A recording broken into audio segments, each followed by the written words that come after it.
Hello everyone. Just to make sure we're all on the same page, I'll be doing the same intro I did last night.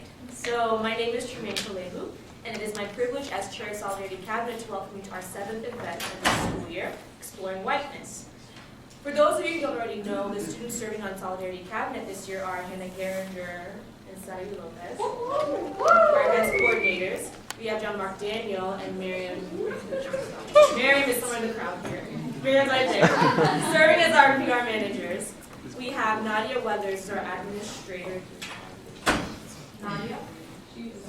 Right out there. And we have our newest position held by Nicole Glasswoods, our chaplain. Nicole. Out there. Nicole's out there. Such good service. We look forward to serving you all for the rest of the school year and hope to serve you well. So on behalf of Solidarity Cabinet, I would like to extend our many thanks to all the students, staff, and faculty who contribute to this event. The 7 members of Solidarity Cabinet will be scattered throughout the room and welcome you to approach us with any questions, comments, or concerns after the event. Before we get started with the program, I'll be sharing some background information on Solidarity Cabinet and end the devotional to center our event tonight. Solidarity Cabinet is a 16-year-old student organization, and at its heart is a mission of racial conciliation. We believe by approaching topics in race with a posture of self-awareness and grace for one another and ourselves, we can navigate systemic and internal issues despite our human tendencies to be problematic at one point or another in our thoughts, speech, and actions. We are centering our programming around establishing and exploring our personal racial identities as a student body in order to more lovingly and honestly interact with others and their own identities, and avoid the unavoidable complexity of race in and outside the church. While we plan to target specific campus audiences and address specific topics throughout the year, we welcome all members of Wheaton College to our events and programming, and we invite you all to walk alongside us in the uncomfortable and heavy kingdom work of racial conciliation. So our mission as a cabinet is Solidarity Cabinet exists to foster a learning community that explores issues of race, culture, and diversity both within our community and society, and to build up student reconcilers on the Wheaton College campus who seek to live out the gospel message of reconciliation. Our vision is Solidarity Cabinet seeks to embrace humility and exhibit Christ's hospitality by actively seeking truth and love for the other. And as you may have seen last week, our question of the month is, how do you think issues of race have progressed in the past year? Now, while there were a wide range of responses, they all pointed to the fact that for many students here, there is a hesitancy or resistance to dedicating a significant amount of time to racial identity development. However, I believe God designed us intentionally, and that racial diversity is neither a curse nor a burden. At least God did not design it to be so. Well, since we live in a fallen world, and we as a cabinet seek to foster racial conciliation at a predominantly white institute, or PWI for short, we believe the 77% of the white majority of our undergraduate student body should be offered a space to explore and hopefully reconcile with their whiteness in all its complexity. This event is a 2-part series, with the first part yesterday discussing white racial identity and privilege, and the second part today focusing on the idea of being a white ally. The goal of this event is to encourage white students at Wheaton College to seek a deeper understanding of their racial identity and privilege. The following are the main points we hope to accomplish. First, raising awareness that there is a racial identity in being white and what this might entail. Second, providing a way for white students to begin discovering their own identities in being white. Third, raising awareness of the simple privileges that come with being white, such as avoidance of microaggressions, among other things. So for our devotional, in the novel Reconciling All Things, A Christian Vision for Justice, Peace, and Healing, the authors write, the first language of the church in a deeply broken world is not strategy, but prayer. The journey of reconciliation is grounded in a call to see and encounter the rupture of this world so truthfully that we are literally slowed down. We are called to a space where any explanation or action is too easy, too fast, and too shallow. A space where the right response can only be a desperate cry directed to God. Let us learn through the difficult kingdom work of coping. For the sake of hospitality and ease, we ask that you move in towards the middle of your rows for those who come and join us later. I hope you enjoyed your time with us this evening, and let's bow our heads in prayer. Father, thank you so much for this day. Thank you for the end of the week. Thank you for the closing and the rest, hopefully, that the weekend holds for us. Give us attention, give us engagement, and help us to be open minds, open hearts to discussion today. Thank you for our panel. Thank you for the questions that will be heard today. Give us grace in answers. Give us grace for ourselves and one another. And Lord, when we fall short, please fill in the gaps. Pray and ask all these things, Lord, in your mighty name. Amen. Thank you all.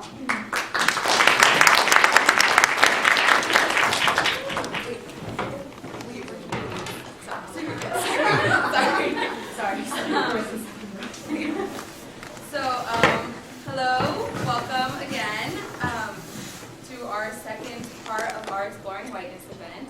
So if you weren't here last night for our first part, we talked a lot about white racial identity and white privilege and just the roles that those things play in some people's lives. And so tonight we will be focusing on what it means to be a white ally. And so tonight is primarily just going to be a Q&A, and I'm going to invite our panelists to come up now.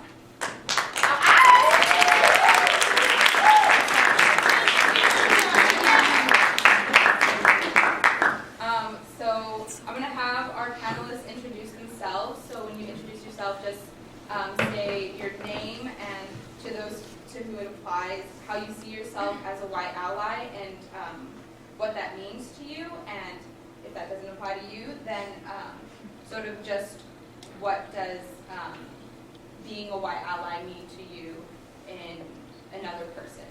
So, yeah. Do you guys think you'll need a mic or?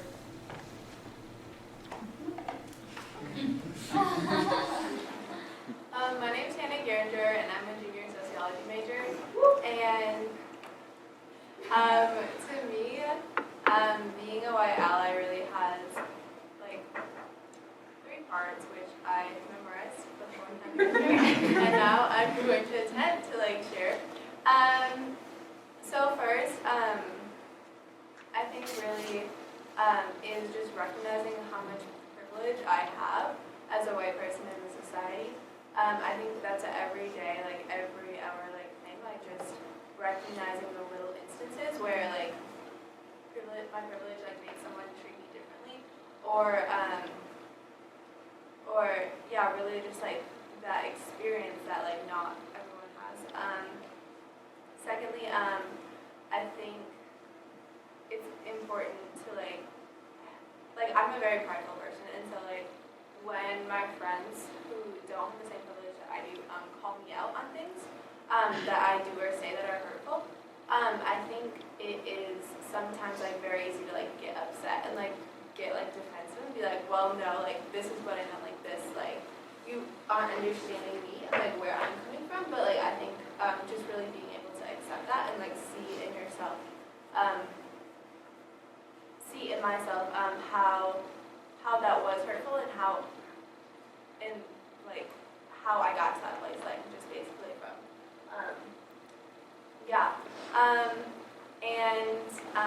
but going off of that, I think it's important to recognize that it's not minorities and people. It's not minorities' job to educate you about your privilege. And I think that is something that's really important, especially when I feel a lot of people come from very conscious backgrounds and they don't really have a lot of friends that are very diverse, and so those experiences are just very new, and so they put a lot of pressure on people who aren't white to educate them about their experiences. And I think it's important to remember Google is 100% free. There's so many opportunities, resources where you can just go ahead and educate yourself and learn about these systems and structures of oppression on your own without putting that pressure on someone else. And I think finally, being a white ally to me is being able to use that education, the experiences that I've learned from and the education that I have, and reach spheres of influence that people who are experiencing oppression aren't able to reach, and tell those stories in those arenas as well. Like for me, that looks like my family, my church back home, and like even here, like in different classes and like friend groups that I have, being able to share that and yeah, just like hopefully educate other white people about societal oppression and privilege. Yeah, so that's what we do.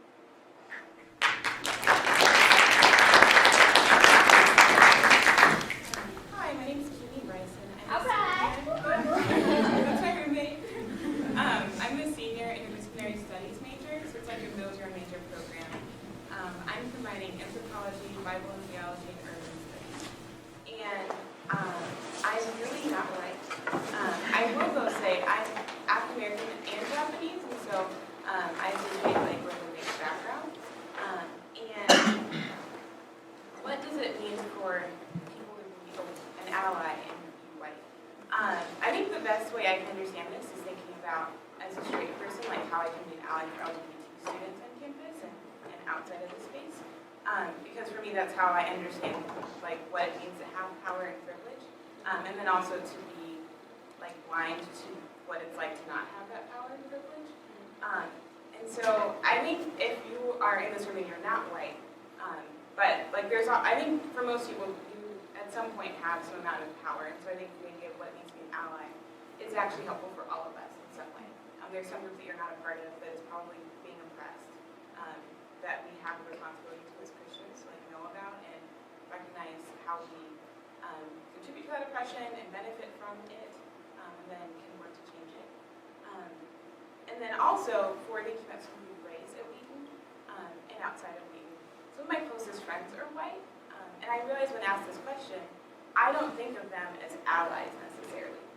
I just think of them as like my friends who are white.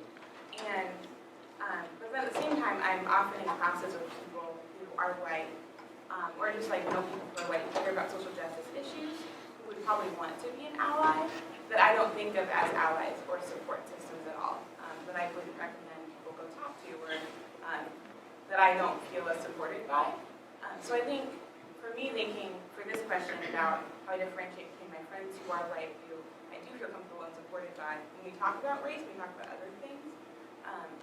One helpful thing that they all do is like listen to what I'm saying and believe me, and get frustrated when I'm frustrated and acknowledge my frustration is real.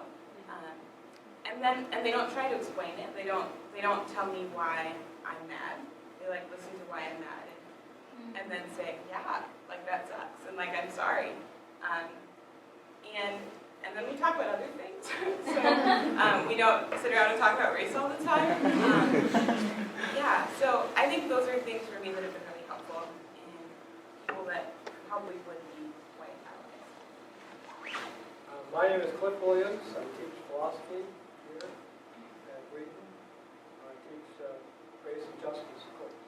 Let me start with a story. A story about my first racial awareness. I grew up in a white community and went to high school and college, largely white institutions. And yes, I saw people who were different from me, but somehow it didn't register. Went to graduate school, got married. I think it was in the mid-30s. Mid-30s when I was about 35 or 36. And Linda, my wife, came home with a book that she had bought in a rummage sale for 25 cents, and it had 3 slave narratives. Slave narrative is an autobiography of a former slave, either because they ran away or were legitimately free. And I read it, and that was a turning point, a wake-up call. Because here were the experiences, told in their own words, of people who had suffered. And preparing to teach my race and justice class for the first time last semester, I read about a dozen autobiographies. And they're all moving. Some of them were slave narratives, some of them were autobiographies of current people. So I like to say that's one of the first things of being a white ally is to get to know what others have experienced, what black people have experienced. And if you can't do that one-on-one, a good way is to listen by reading the autobiography. And in addition, I did a little bit on black history. Because one of the things about whiteness, blackness, is that there's a different history involved. Black people in the United States, African Americans in the United States, are acutely aware of the history, not only of slavery, but Jim Crow, background of lynching. If they follow Supreme Court decisions, that's in their consciousness as well. For those of us who are white, part of whiteness, we're oblivious to that. And so I think another part of being a white ally is to learn that, to see what they have experienced. Another thing is to keep up with racial events in the United States, or on campus, or in the local community. So a further thing about being a white ally is to make friends with black people and to be as proactive with them as we are with white people.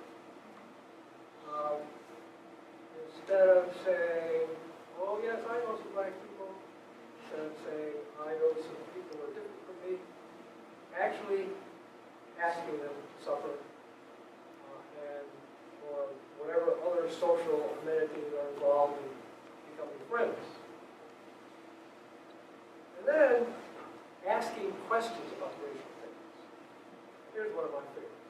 We're having the dining hall with darker person. Look around to see white faces. One of my favorite questions is, how does it feel to be black and see white faces? And that gets us going on racial issues. There are lots of other questions asked too that we can ask about current events or other types of things. But here's the big thing for me. It's listening. And it's the key. And listening involves a couple of things. It involves a transformation of attitude. It involves wanting to know about another person's lives. And that's sometimes really hard to do because most of the time we're wrapped up in our own lives. Most of the time we want to tell other people about ourselves. And most of the time when we are, quote, listening, we're thinking about what we're going to say in response. But when you have this transformation, you really want to know what the other person is saying, no matter who they are. Then you're listening, you're absorbing, and you're interested. And your facial expressions and bodily demeanor will show that. And the other person will see it. And they'll absorb it. And listening also involves techniques as well. Techniques of asking questions. Specific questions about what people have just said. How did that make you feel? And once you ask that question, you'll be there a long time listening. And then I want to say one more thing. Is to ask myself, what if I were there? What if I had experienced those things? How would I be feeling? That too is a very important question to ask. Because it puts us outside of ourselves. But once we ask it, we have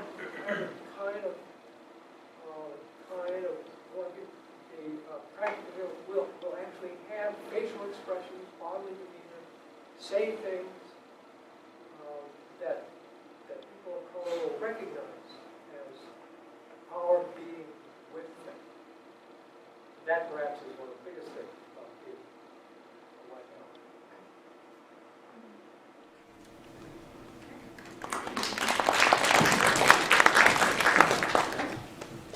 My name is Elena Berg, and I used to work here, actually. I had the privilege of being a coordinator for the Bridge program for here, so a lot of faces in here that I really love.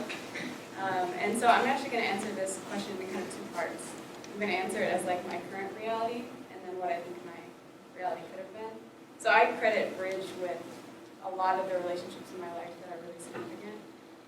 So I started working for the program in 2010 and have met a whole lot of people, staff and students since that point, that have just really become super significant people in my life. And so what it means to be a white ally is, when I hear Donald Trump talk about sending the feds into Chicago if the carnage doesn't get under control, and when I hear about police profiling unarmed black men over and over and over again, when I hear about Donald Trump talking about building a wall and really harassing immigrants in our country, that is significant to me because I think about the long list of people who I love who could be endangered by any number of those things. And so at this point in my life, being a white ally doesn't feel like an option because of the people who I love. But 8 years ago, in Podunk, Wisconsin, when I knew like 3 people of color and not significantly, and when I think about if that had continued to be my life, I know what my life would look like. My family's all white, except for my sister-in-law who's Korean, but otherwise it's all white. My community would have been all white. And in that sense, then I might not have known any of the people who could be endangered by some of our policies and things that do endanger a lot of people. And in that sense, then it would have felt optional to me to be a white ally, right? Like I don't really know anyone who's going to be personally affected by these things because my community's all white. And so that's a really important element of privilege, of white privilege, is that this conversation about being a white ally probably for some of you in the room feels optional still. Because when you hear about things that are really harmful to people of color in our country, you don't always think of someone close to you who's hurting. It seems very abstract. And so in that sense, being a white ally is a very active activity. Like that's something that takes work. It's not like it's going to just fall into your lap all the time. So that's also what being a white ally means to me, is that I think it takes a lot of work. Because for a lot of us, we're talking about things that aren't going to immediately harm us, but that do harm other people. So.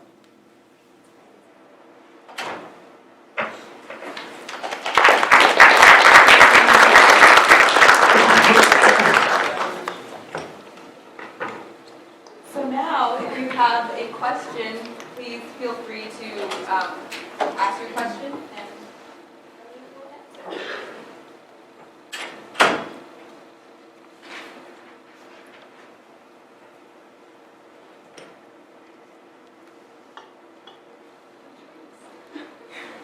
Okay, so thank you all for sharing and giving your insight on what it means to be an ally in general, and then also adding what it means to be a white ally for those of you who answered it. I know that a lot of us, or a lot of students probably thinking like, I want to be in that ally position, and they may be at a stage where they don't know how. Can anyone just share like what was that process like to becoming an ally and more like details? Maybe it was just, I had to realize something about myself, or you had to do somebody had to tell you like, hey, you have privilege. Or what was that process like to shake you up? I know Dr. Cook mentioned it a little bit, but can anyone else share that? And then also if you can like share how did you get to become, I realize that you're an ally for LGBTQ community.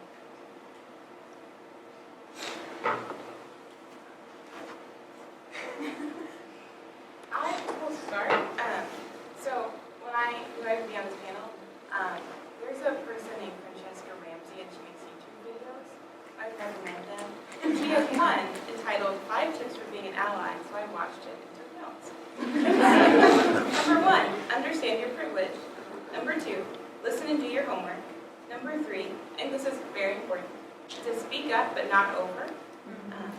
Number 4, you'll make mistakes, apologize when you do. Also very important. I think it is important to think, maybe in the context like Wheaton or any other context like of higher education, perfection is not actually an expectation of anybody. So if you're going to be an ally, you're not going to do that right 100% of the time. And that's okay. And I think it's really a big deal when you say, I messed up and I'm sorry. So for example, I was an RA last year, and we had the first meeting just with the freshmen. And I don't know if they know this, but they're going to soon.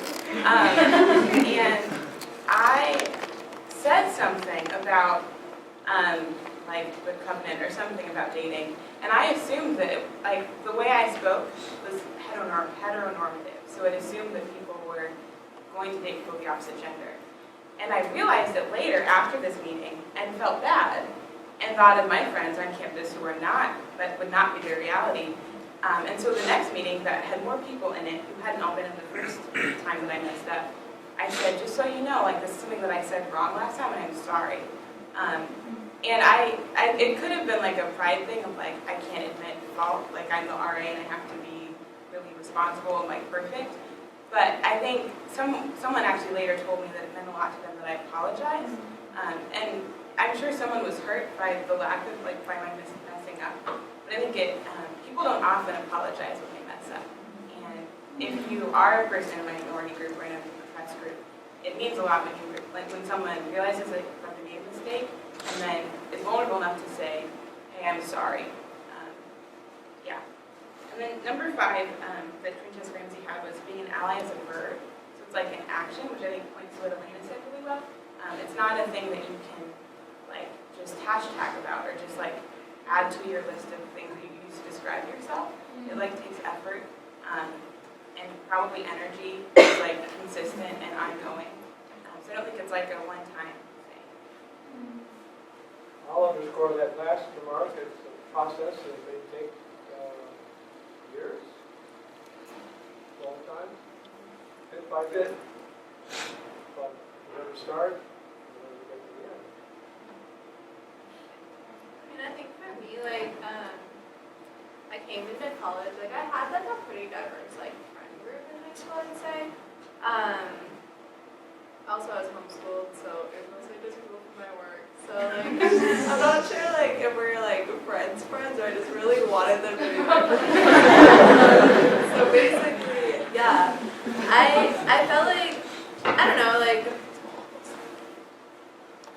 yeah, so, like, I came into college just kind of, like, being, like, okay, like, I don't know, it's just, like, everyone's the same, like, we're all, like, not, like, colorblind, because, like, I've read a lot, and I, like, read a lot about, like, slavery and, like, genocide and, like, stuff like that, but, like, I never, like, knew that that stuff was still, like, had implications for today's society, because I was in Wisconsin, and, like, Paul Ryan is very influential. Anyways, so my freshman year, I think, like, Ferguson was, like, really, like, hit the news coming into freshman year, and I think that's really, like, all the social media coverage of that, like, really, like, made me want to look deeper into that, and, like, I went to the marches in Chicago, stuff like that. Also, like, Christian and Jasmine have called me out so many times, and, like, I think that has just been, like, so valuable to me, just because, like, just how much that meant to me, just that they were, like, willing, like, that committed to, like, who I was as a person, to, like, say, like, okay, what you did was, like, wrong, what you said was wrong, and, like, yeah, I've made so many mistakes that, like, messed up, and, like, so many times, but I think it's important to remember, like, there isn't really, like, an end point. Like, you never, like, become, like, an ally. Like, now I'm an ally. Like, you know, like, it's always, like, this process of, like, learning and growing and, like, learning more about yourself, learning more about the world. Yeah, I think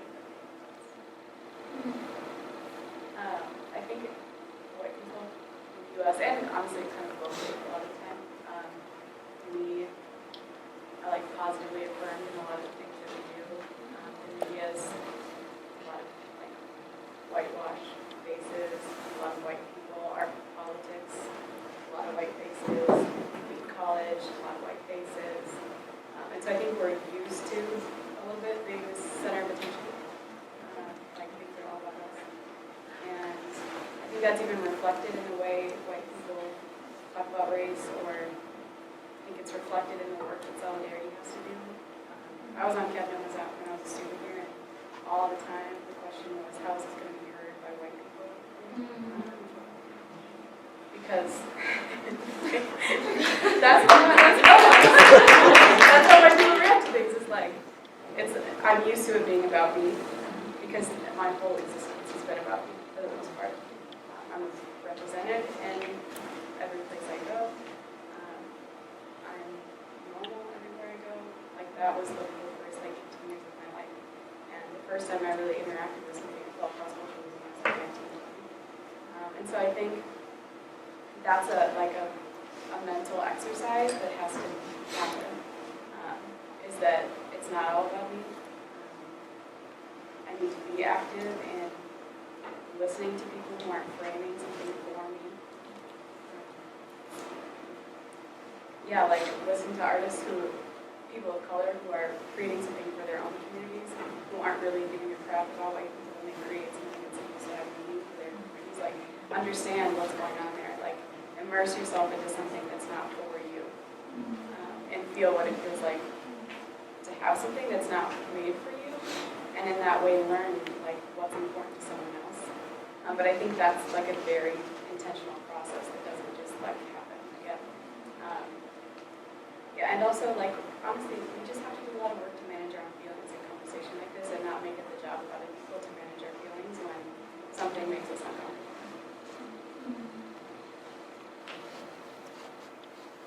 Something that was said yesterday was by Christine Jeske. She said that her friend had mentioned, I think a friend of color had mentioned, you can't just get mad at politics now that racism is more evident, and I was born scared. And there's a part of me who wants to be like, that's not fair. I want to be like fighting next to you, but I think I need that to be explained to me more of like how to join the fight, so to say, in a more humble way perhaps, an affirming way, and maybe I'm trying to, like Kimi said, like listening and not speaking over. Yeah. Can you just describe more what that's unfair feeling? What do you know when you said that? Perhaps it's because I want to be such a good ally, and so I am frustrated as I learn more and more because I'm trying to understand, and as I learn more, you get more sad and cynical, and then it feels like, oh, but we actually would prefer if you like didn't get frustrated, and so I know there's like something I'm missing in that process of like, I think there is people do want solidarity. But I'm confused between the lines of like what's being said. Does that make sense? Yeah, I just talked because tell me if I'm not understanding. Okay, go ahead. I think there's a difference between being authentically yourself, like I'm mad, this is a problem, and recognizing that your feelings about that are new feelings. And that's different than someone who doesn't have new feelings about something, that has old, tired, exhausted feelings about something. I think you can be yourself, but it's important to recognize the difference between what you're feeling and what someone else is feeling, even if it's about the same issue. Does that answer your question? Yeah.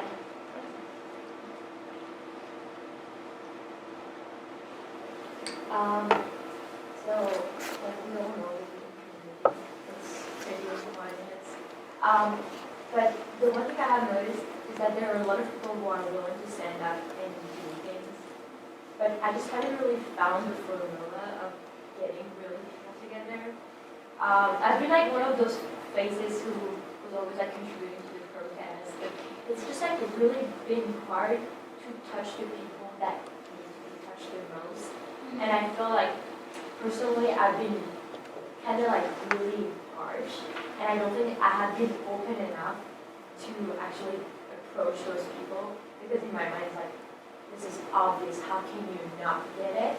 And I think that there's a lot of anger within me and not enough patience, and I don't think I have been giving these people enough chance to like really hear their side of the story. So I would like to like just hear some advice on how to approach white people who are just so far away from, for example, in my case, where I'm standing, in these racial issues, LGBTQ and so on. What would be a first step? Well, maybe the first step would be, let me tell you my story. Stories are powerful. You can preach at somebody who disagrees with you, but they'll fight back. It's hard to fight a story.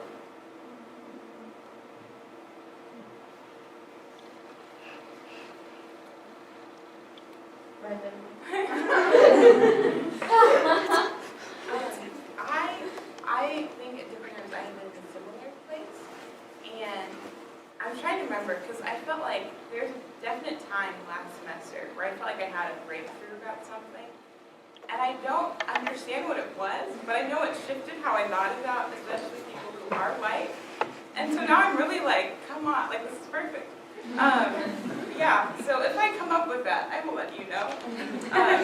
One thing though that I realized, not last semester, that was I think a helpful like baby step for me, was I was talking to someone who grew up in the South and is white and female, and she was talking about wearing the Black Lives Matter bracelet that they handed out a couple years ago on campus, and how her grandmother like called her and was like, if you do this, like you're not coming to holidays or something like that. And I think until that point, I hadn't realized that, like, in talking about race, like, everybody has something to lose in some way, but especially if you have privilege or power. And there's, like, quotes on it, like people don't concede power willingly. I think Dr. Fulch, who was a professor on campus for a while, in class one time said, people use power to protect their privilege. And then she said, that's not what Jesus did. Like, Jesus gave up his privilege. Like, he used his power to give us, as Christians, the privileges that he had of, like, being with God. And I think for me, that was really helpful to understand that when I'm talking to people who are white, or if I'm talking to people who are straight, or people who are cisgender, in giving up, like, in even imagining what it would like to not be in that privileged position, that's losing something. Like, that's losing this idea of what it means to be white. That's losing this, like, I am the norm, it's all about me. Like, that's a loss of something, of something. And that's hard. Like, I don't like losing things. Like, I don't like giving things up. Like, I don't like sharing, like, small things. And so if you're making up, like, someone's grown up for however many years, with all of these things, like, why would you want to give them up? And I think for me, that was a helpful first step in, like, oh, and talking about race, like, I'm not the only person who has something to grow in or something to, like, there's, like, it's hard. I don't think that that's not to say, like, it's really hard being a white person, like, that's not the narrative I'm going for, but there is something to give up. And for me, that's helped with empathy, I think. Like, there's something there. I also think really strongly that, like, people make decisions that make sense. Like, I don't think people are idiots, even if I don't agree with their decisions. So understanding, like, what has created a person that you would make this decision that to me feels harmful or racist or sexist or misogynistic, like, what has shaped you so that this is, like, what makes the most sense to you. And because I think that's what we're doing. I just encourage you not to evaluate your approach based on your response to you. Something which is only listening. That doesn't mean your approach necessarily, but I think you can get people like my mom, for instance, who was like really stubborn about race for a long time. She like cried when she heard I was going to be a sociology major. It was like the saddest thing she ever heard. It's been like a very slow process with her to like get her open about these things. I would compare her, I think, in some ways to the people you're talking about who are just showing through it. It takes a long time, and so if you're not in a position where you can give that kind of time, then don't. Yeah, you mentioned parents and how you took go out for them to feel that way. I found, as I try to talk to, especially other white people about race, the most difficult group it seems to be those that are like our parents' age, and who sort of age. And I've heard some of their own stories of why they feel that way. And it's personally been really hard for me because people have told me, like adults have told me, well, I just don't have, a lot of friends of this minority or that minority, and I don't want to just make friends with that. But it's like really hard because you want people to be able to hear the stories, to understand, but also I feel that there's like a sense where you want to provide the resources for someone to be able to process, like you said, as an individual process, and you can't necessarily force someone to realize that pride or the different things that come with it. So, how did you help is your mother more accepting of this? How did you help her see that, and what advice would you give to millennials if they're trying to reach out to an older generation who has their own experiences that they carry with them? So, I've only had success with my mom. So I'll put that out there. I've got some uncles.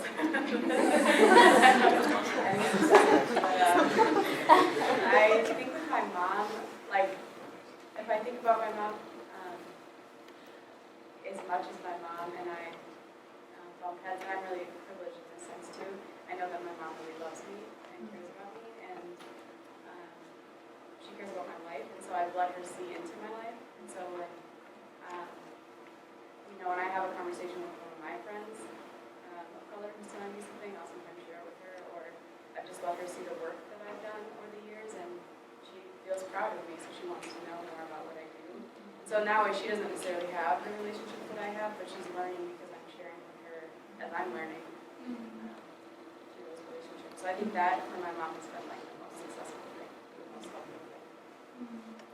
And I think like going off that, like I think the way a lot of people learn is like through love and like these relationships and connections. And like I have a lot of like my mom's pretty understanding I think, but like my older brother was like so stubborn about it. And like a lot of my like uncles are like not relationships but like, close connections with adults. Like it's just like, oh, like you don't agree because of like these reasons, but like this is like what I'm learning about. And like it's like really tiring and really exhausting, but like I think that's something that like we as white people like are like used to not being exhausted explaining race, And like I think that's something that like people of color like are tired like every day, because like every day, especially like in places like Wheaton, that's like all they like what you have to explain all the time. And I think that's really good. I think for white people to have to like be in that place where you're just like, why do I have to tell you like one more time, like you're not like listening? But I also think that's like a place where like you can like experience like God's love through you as you like build a relationship with that person.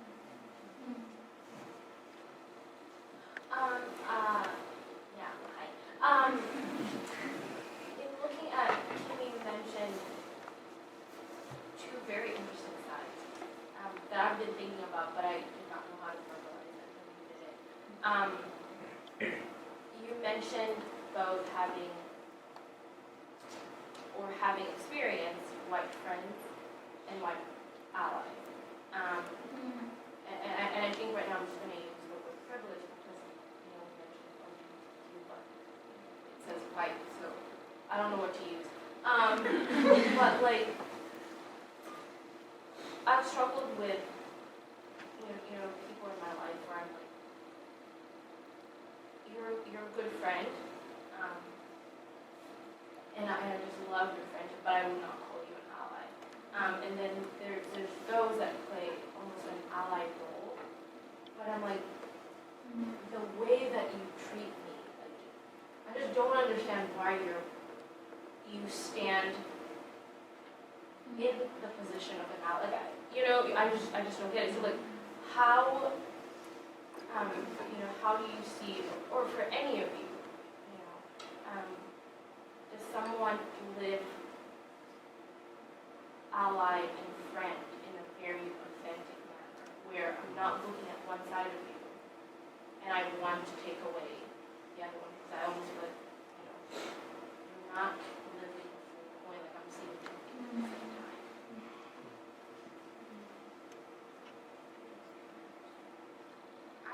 I just want to say, I think that's a really important question, and I'm really glad you asked it,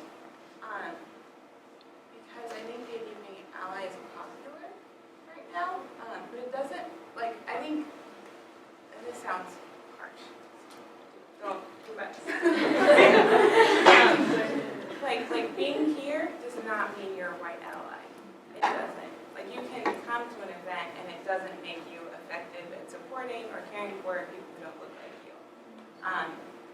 And so if you approach it in like this, I showed up and that's my good task for the day, like, you don't get points for that. You don't get points for showing up. I'm sorry.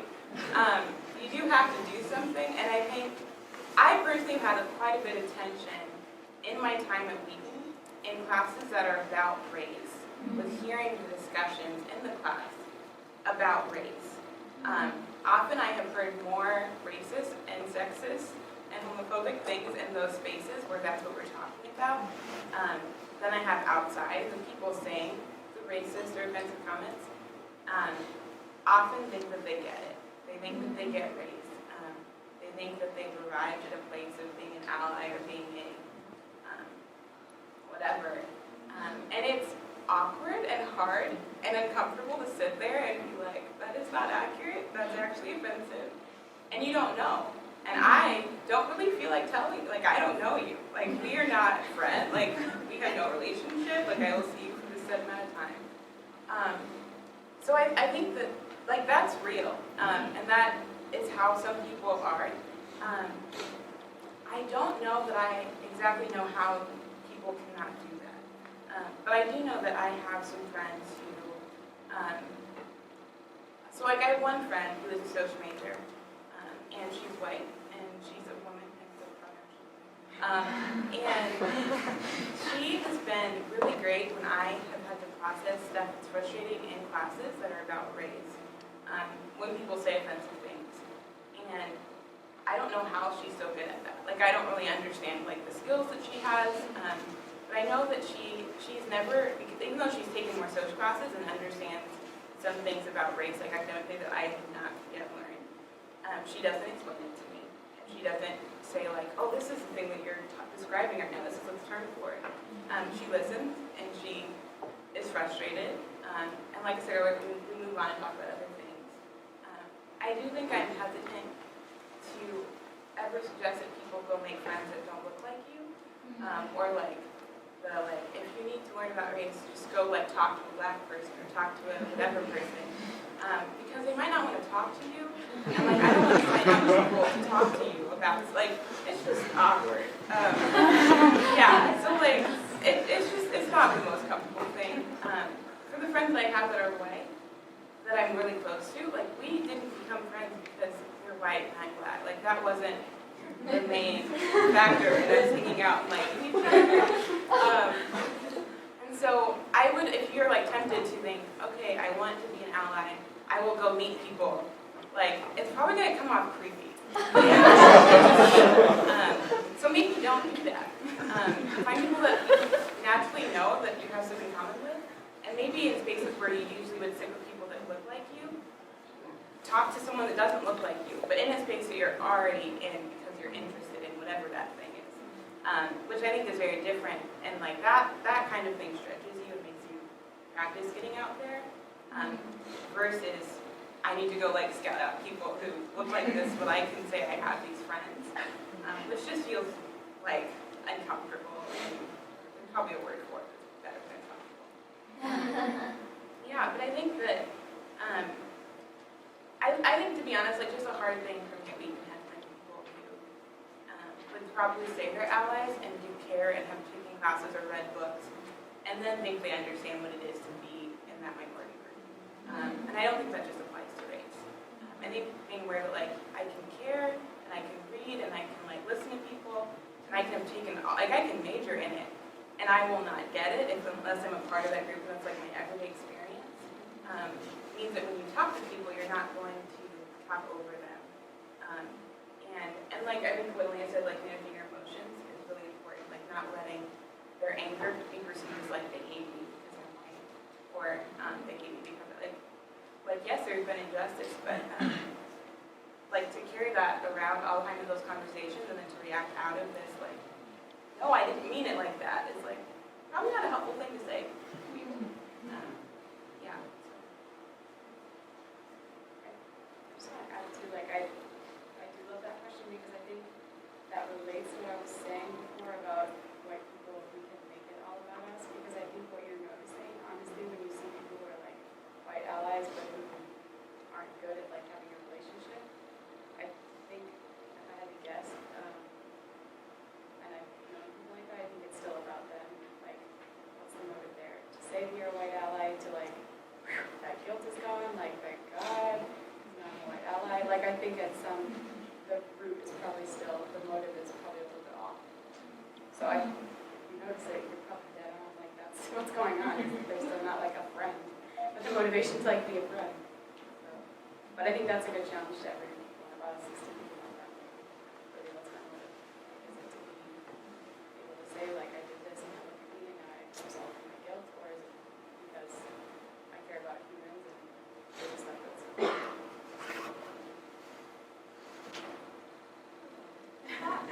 I have a question for you. It just doesn't sound very vague, but like, when did you notice you encountered, not necessarily doctors, like allies, but what are the things that you noticed that were kind of like intrusive to that they, or were potentially, I guess, intrusive when it comes to, because I've heard some people who consider themselves to be a white ally, and they'll say things like, oh, like, I think it's kind of unfair, like, I really want to be a part of, like, sisterhood or brotherhood, like, in Leo and things like that, and it's like, they really want to, like, engage with that community, and so they kind of start thinking that, you know, having those spaces where it's like, oh, just black people, or, like, just Asian people, like, oh, that's kind of offensive, and, like, why can't I be in that group, or, like, different, or I've even heard some white people say, like, oh, man, like, I just hate being white, like, I just wish I was black, it's like, no, you don't, probably not something that you want, but, like, when does it become like, oh, like, I just really want to be an ally to, like, becoming, I think, maybe a little overboard or, like, too much? Like, what are some experiences that you had with that?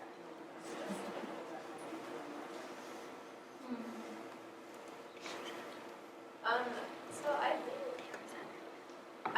I mean, this is gonna probably come off the wrong way, but using privilege as like, not like a gift, but like as an asset, I think just like in being able to relate to these different like spheres that would not know about these experiences, but like the depression, just like being able to use that is not like a gift, but like I think that's something that like God has given, like both, not like, okay, this sounds like I'm saying God gave people white privilege, but like that's not what I'm trying to say.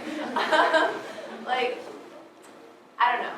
I just think that it's possible to use white privilege to access groups and people that would be aware of these like injustice issues, especially like within the church, like especially within the white evangelical church. And I think that yeah, just like seeing that as like an asset to pursuing justice. Stop talking. I feel like this is coming across wrong. The wrong idea. Okay. It's not like there's a spectrum, right? Like white ally, and then you're over the top because you're trying to be all in like people of color spaces, right? That's what you're doing. I feel like it's the same. It's like, honestly, I think it's a motive thing. Like if someone's really a white ally, if we're really going to be a white ally, we have to recognize sometimes we're not the face people want to see, and that's okay. Like, it's good for people to have spaces that are just for themselves. If that's not me, then okay. Like, let me not get my hands in a bunch about that. Like, so I think that it's not about if someone's over the top and they're like ally-ness. I think it's again comes back to motive. Like, what's the motive? Are you really about the well-being of people of color, or are you about something else? If you're really about the well-being of people of color, then you have to recognize sometimes it's good for us to be out of the room.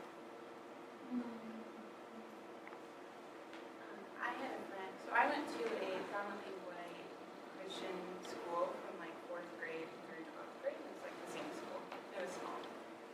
one of the girls in my senior class really liked like Japanese culture, like a lot, like obsessively, like the creepy obsessive kind. And I remember this random conversation when I was, I think, a junior. She was a year older than me, and she was like, "I just wish I was Japanese," and I was like, "You don't know, like you've never been to Japan, like I don't actually think that you wish that." But there was just this like I really want something there that I think she recognizes as valuable. And then right now I'm in Person Cues with Dr. Kreiner, and we're reading books about, like by like Cindy or Neil Person. And there's a common theme, I guess, in what they're writing about when they write about white characters and when they describe them. And one of them, character in the book, or in a short story called Drenched in Light, describes looking at a black child hungrily. And she's a white woman looking at a black child. The word that Zora Neale Hurston chooses is hungrily. Which, if you think about it, is like disgusting. Like, if you look, like, the hungry part is like not an okay way to look at other human beings. Like, that's just not acceptable. But I think that is honestly like a really good description of this girl in my high school. And this, it seems like there's a recognition of there's something valuable in that group to an extent that I would like to have as part of me. I know some people like really like soul food, or like really like they have something that like I see something important in this and valuable. And I think to the extent that you can recognize an important and valuable thing in another group of people, that's good and should be celebrated. Like there are good, important, beautiful things about different groups and different cultures. But I think the way that it wants to like have a desire to consume that and occupy that and take that over is the not good part. Versus I celebrate something, I see something good, and I'm gonna like celebrate that that's good and that can be there and I can be here and acknowledge the good things in that group. I think one thing too, especially with like events on campus and stuff, like if you're invited by someone in the group, that's one thing. But if you invite yourself, that's a different thing. So if someone's like, hey, come to this with me, then like you can go if you're not a part of that group. Like if someone in that group is like, I think you should come, then by all means go. But if you're inviting yourself or if you're seeking out those spaces, I think it would be helpful to question motives and what is there in this group of people or something that I feel like I would like to have more of. And I think often it could come down to absolving guilt over being white, over whatever the privilege thing is that we have. And if you want to do something to get rid of your guilt, it's not going to benefit someone else. That's not for someone else. It's for you getting over your guilt. So it's for and about you. And if you're living out of that, like you can do that, but that's not being an ally. Or probably a kind human being.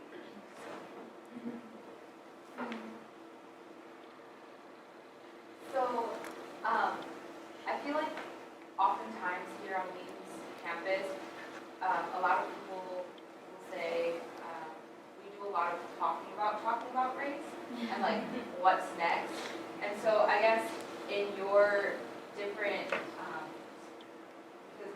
obviously as you're saying, like white ally, you don't just become a white ally and it's done, but like how would you say in your beginning steps of becoming a white ally that, like what sort of actions did you take or ways in which we move past that talking about race stage?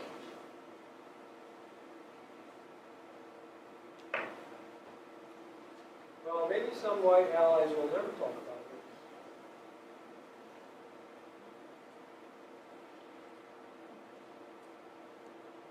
So I tossed that.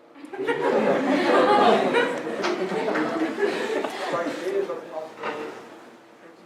And maybe you don't even think of yourself as a white ally. I think educating yourself, like reading a lot, learning a lot, watching a lot of news. That's like the first step. I feel like a lot of times people like try to say like, oh, we do a lot of talking or like go to a lot of events because like they're at the core like lazy and they don't actually want to like pursue these issues on their own about like getting like that recognition of like, oh, you went to that event or like you went to that protest. So yeah, I think, yeah, it should be. I think like be intentional about where you're getting educated from. Like what news sources are you looking at? Are you like reading books about race by white people? Or are you reading books about race by people of color? Like I've read some books about race by white people, like they're good books, but like that can't be a whole library. I think reading books that aren't about race specifically, but that have, it's not like people of color only have a concern about race. Creativity and interests are a lot broader. And people of color write books about those things from their perspective as a person of color, which is going to be different. So I think, yeah, being mindful of where you bring education from. Think hard about who you vote for. Think hard about what you know about who you vote for. You know who your representatives are. You know what your representatives think about things. Like that's a big part of, I think, the fun stuff we take anyways. And otherwise, like, my path, it was a little bit clearer in some ways because I got involved with bridge and then that was it. Like, I was sold. Like, I wasn't going anywhere for a little while. But, like, I be creative about whatever your career choice is. Don't limit yourself to, well, because I'm not going into like a social justice field or something like that, I can't do this. Like, no, like learn about your field again from where to educate yourself in that way. Find a mentor. Like if you're at a workplace and you have a choice between a mentor of color who's also like a financial consultant and like a white man who's a good financial consultant, choose a person of color. Like you're gonna randomly establish a mentoring relationship anyways, right? There's some awkwardness in that. And I agree with you about not like, hey, I'm gonna go find a person of color and like make a friend. I think there's a difference there. Like you're initiating a relationship like a mentorship relationship. There's always some level of I'm specifically going after someone, the intent that they mentor me. And in relationships like that, like choose someone who can offer something that you don't have in your mentor.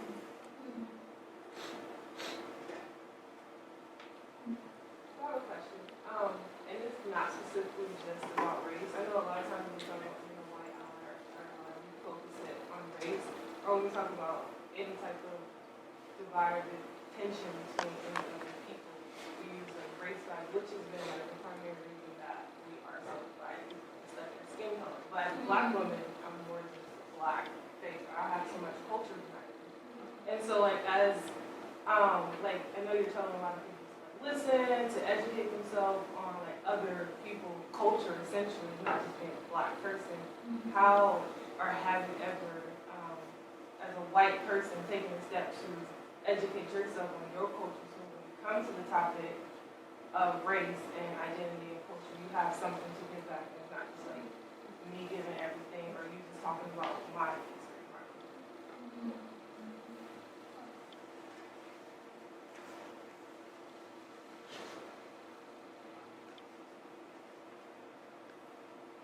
Sorry, I didn't.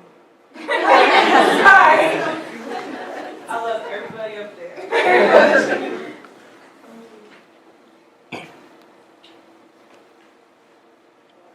And I even want to like, I know that this is not part of the protocol, but like even if somebody in the audience have like experience that started that, like I think we all should be at a point where we can share and like start to like educate each other.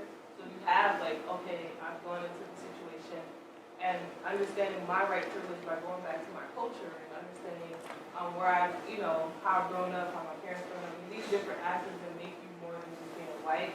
And that's how I engage in conversations with people of color. Like, share that. Because I think it's so easy to say, oh yeah, I'm going to go learn about this person of color and educate myself all about them, which is amazing. Do that, please, because it helps a lot when we have these conversations. But at the same time, it's still at the expense of you are still coming to receive more and more and more from like, the person of color and not feeling like you have to give. And that still is, for me, looking at it at a privilege point where you don't have to talk about yourself. So, if you do have some insight,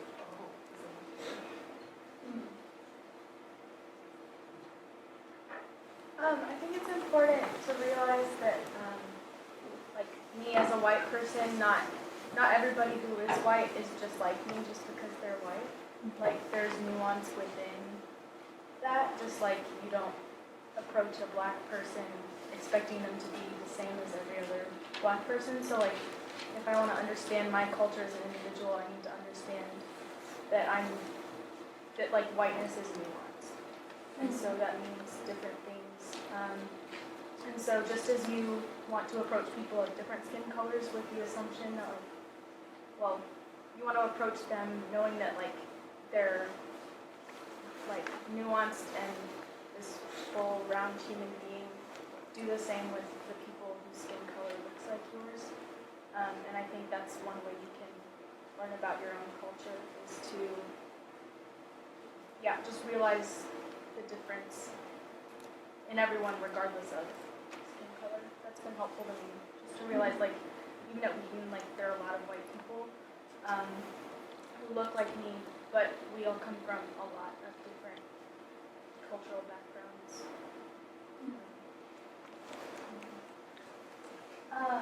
So I was adopted from China, but grew up in a predominantly white New Jersey suburb.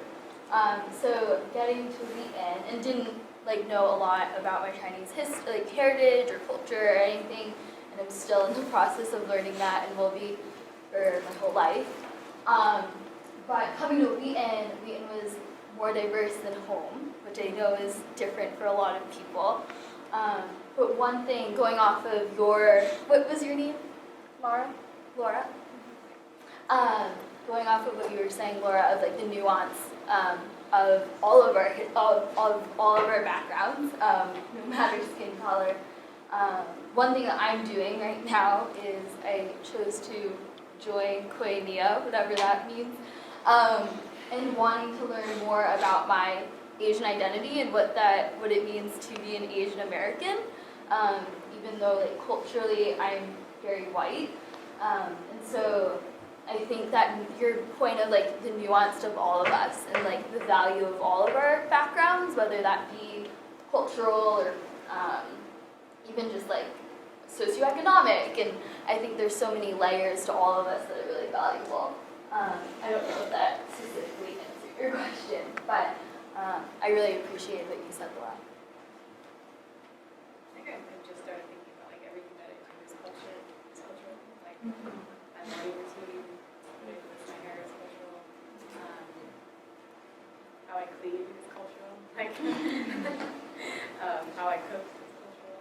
How I communicate is cultural. Every little thing that we do is cultural. All communicates to everything. Music that I listen to, church that I grew up in, everything is impacted by culture, and I agree, every culture is nuanced within itself, but I think we don't think about that all the time. That's what culture is, the things we talk about with our families, that we spend time with our families, what we do at a church service, what we do in our own homes. That stuff is all cultural. And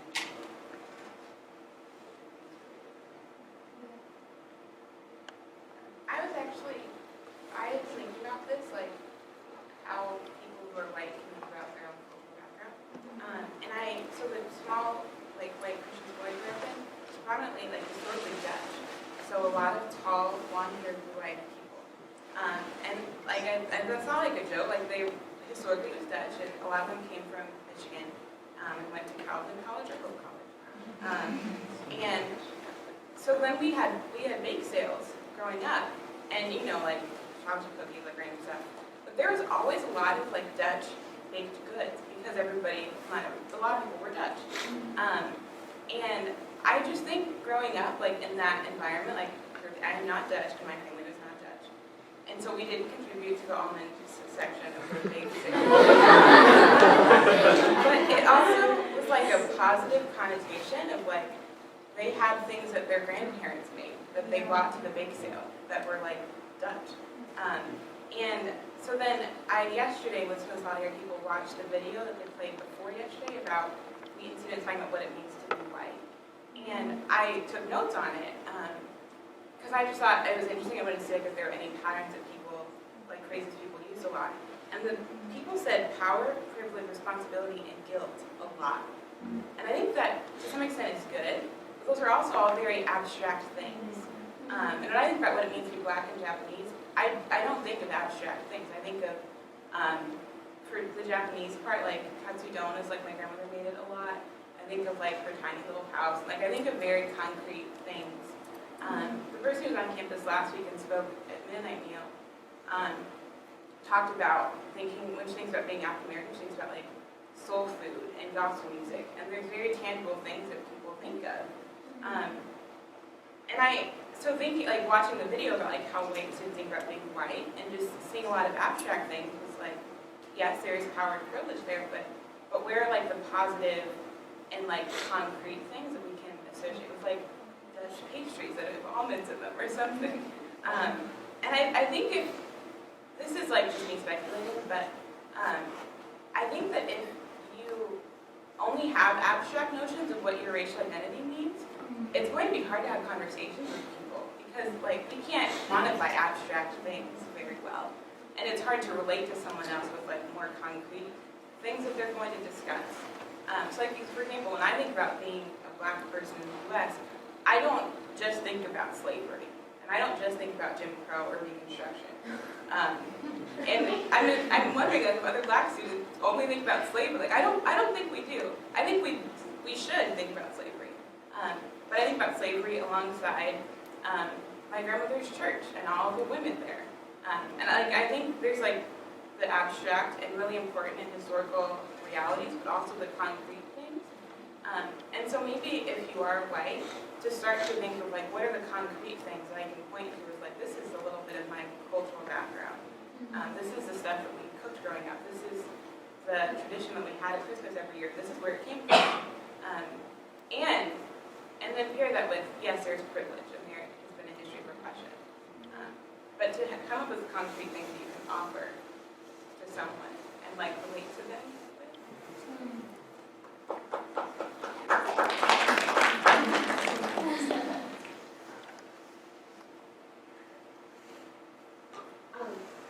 I just wanted to say, like, I really appreciate that was really helpful for me because I'm realizing I was never taught that I had a culture because I was just grew up somewhere where everyone was the same, and so whatever I did was normal, the way things are supposed to be done. So even like how you spend time with your family, how you raise your parents, just like what you do. And so for me to think of things that are like specifically my cultural background is extremely hard. So like breaking out of that is definitely a mental exercise. Yeah, like, and when people, I feel like when white people like me talk about where they're from, you go way back to like whatever European country your great-great-grandpa came from, and then you say like a couple facts you know about that country. But even that, I was actually taught like my family they weren't like super into their Italian heritage, so even that was like not something that I was supposed to thought was a good thing, and then I just like didn't realize I had no. So thank you. I guess it wasn't really a question.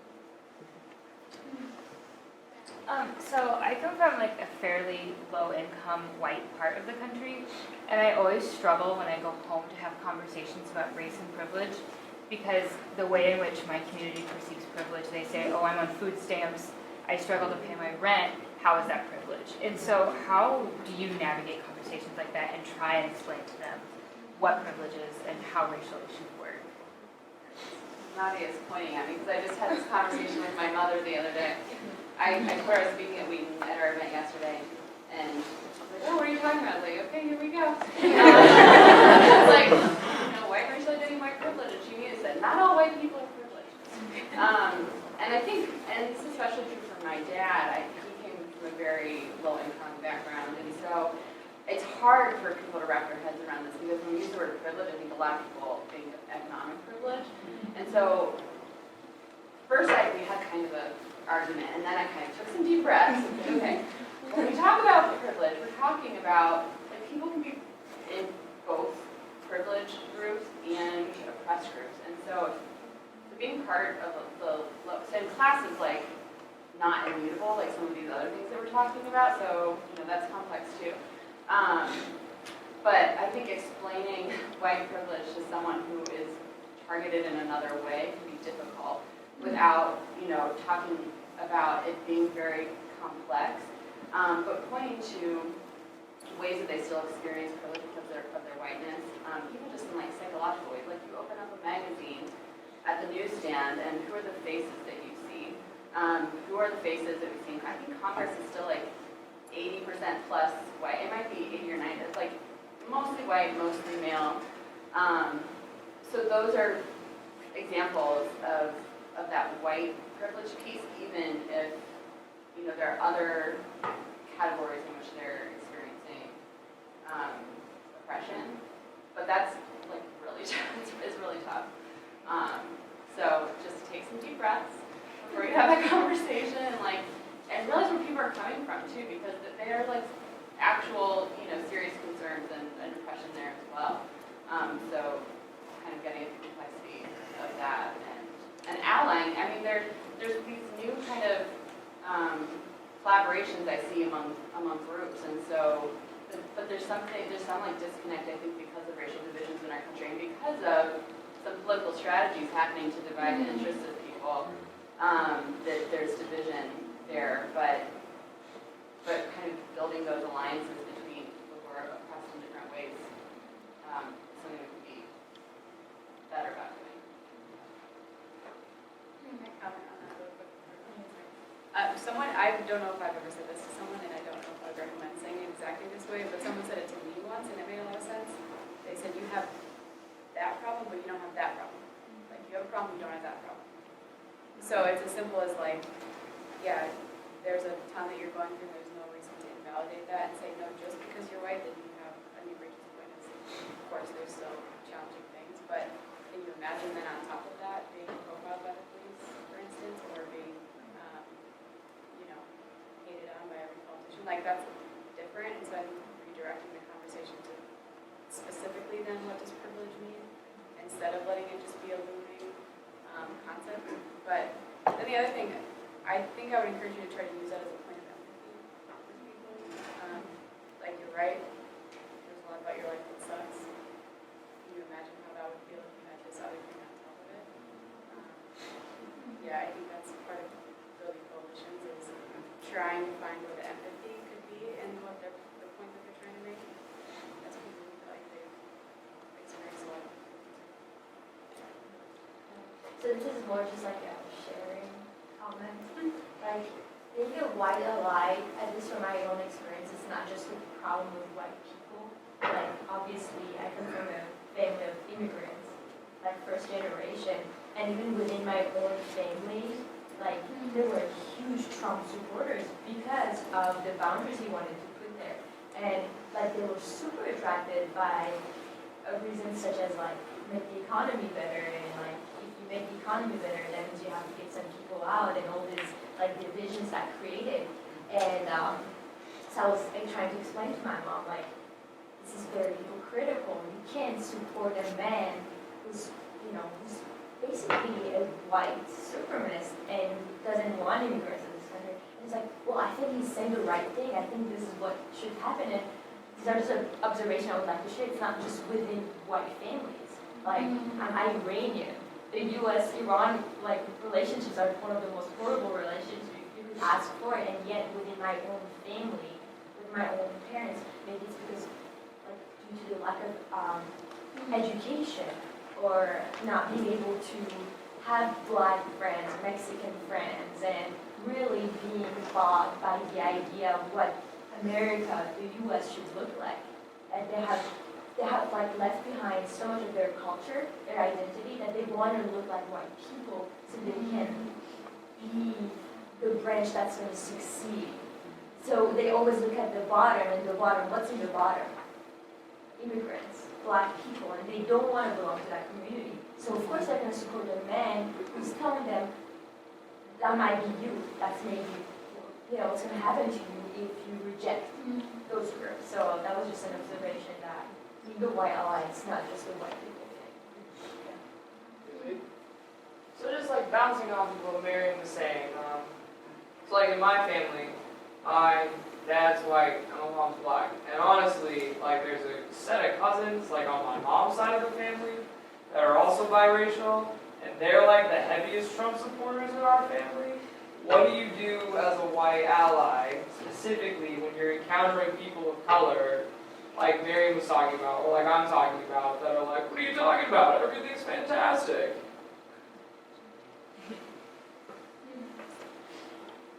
Well, I'd like to recommend a short article that's become famous for the white privilege genre. It's called White Privilege, and it's by Peggy McIntosh.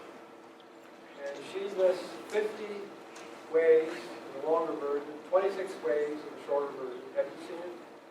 Peggy McIntosh, White Privilege, Unpacking the Invisible Knapsack. I think one of the first ways is when I walk into the store, I'm not followed around. All sorts of quotidian things, everyday things. And that might be the sort of thing to bring up with people, white people, lower income bracket, because they still have white privilege in probably almost all of the 50 things, 26 things in the shorter version. You can find it just by putting white privilege, Peggy McIntosh. Into Google, it's the very top one. My class just read it for today. And it's, for those of us who aren't familiar with all these things, it's eye-opening. But I'm not sure that using those things on people would be good. I just have to say, well, read the article. Sometimes that's all you can do. I think with talking with people, so last semester I had an internship in the South Side of Chicago in Woodlawn, and the day after Trump was elected, went to with the people that I was going to meet with. There were like 10 of them, all black, all from the South and West Side of Chicago, all poor, most had grown up there and like hadn't left. And we talked about the election for like an hour and a half, and people didn't agree. So I think that sometimes we have an idea that like minority communities, even the ones that Trump does not like, are all unanimously against Trump. And I think that's not true, and we should know that. Like, there's not like this group consensus that we all agree about the same things. So I think, first of all, like, people get to disagree. When you have family members and you recognize, like, okay, like, you're supporting this person, but why don't you see these ways that, like, what they're talking about is oppressive, either to you or to other people? I think the idea of empathy is really important. And Elena brought it up earlier, but beginning to connect people to something in another group of people or another person that they can relate to on some level. But there are still going to be people who don't agree and people who like advocate for something that you're not for.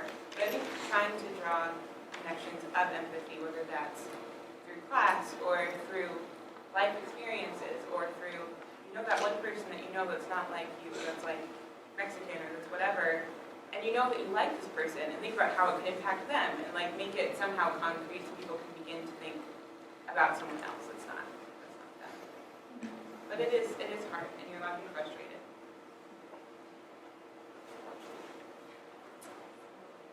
8 o'clock and the end of our event. So on behalf of Solidarity, I'd just like to thank all of you for coming and asking such wonderful questions and really encourage you to continue these conversations. And I'd also like to thank our panelists for joining us.